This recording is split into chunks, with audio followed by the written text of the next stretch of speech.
Hey, Glenn Sharkey here with another episode of How to Stay Motivated at Home, and today I particularly want to talk to the staff members out there, to the employees. So let's go across to my local park and let's have a bit of a chat. Hey, thanks for joining me at my local park. This is the Pa Homestead, one of our favourite cafes in the park of Monte Cecilia, which is an absolutely gorgeous park. We're so blessed, so privileged to live here. But I wanted to have a word particularly with employees, with people who are part of teams at this point, and tell you how to stay motivated when working from home. I was fired from every job that I had up until the age of my mid-20s, and at that point I had a dramatic turnaround, and I started to see things through the eyes of management. I wasn't in a management or a leadership role, but certainly I changed my attitude and my perspective. And one thing that happened for me is I shifted from being a taker to being a giver. Let me give you an example.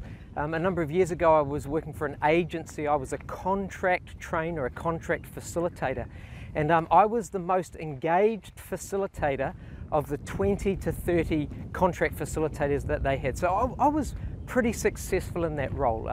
Good income, plenty of work.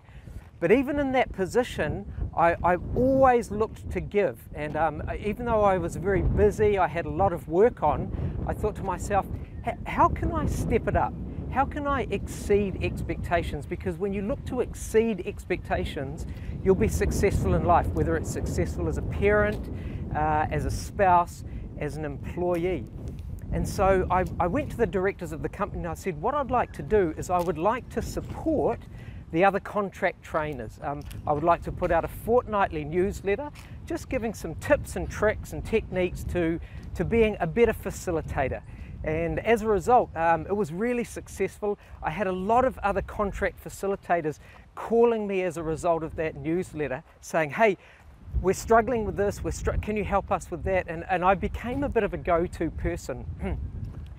I exceeded my employer's expectations at that point, and even though I wasn't getting paid for it, I found it to be a really, really rewarding experience, and I think it's helped me to get to the place where I am today.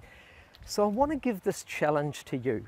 If you are someone that is lacking motivation a little bit, then consider how you might exceed the expectations of your team, of your boss, of your manager, even of yourself.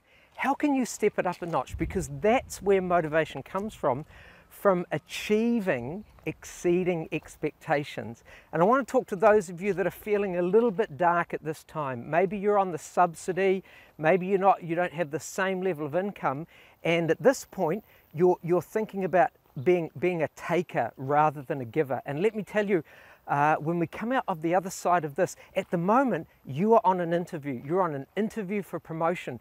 Some people who are exceeding expectations are going to get promoted as soon as the opportunity arises. Some of you who aren't even meeting expectations, particularly with your attitude, it may not bode well for you. So I'm going to challenge you to do this. I'm going to challenge you to be a real giver when it comes to being an employee. Because I tell you what you sow, you reap, and whatever you put in, you will get out in abundance. Be a giver, not a taker, and exceed expectations. It'll come back to you.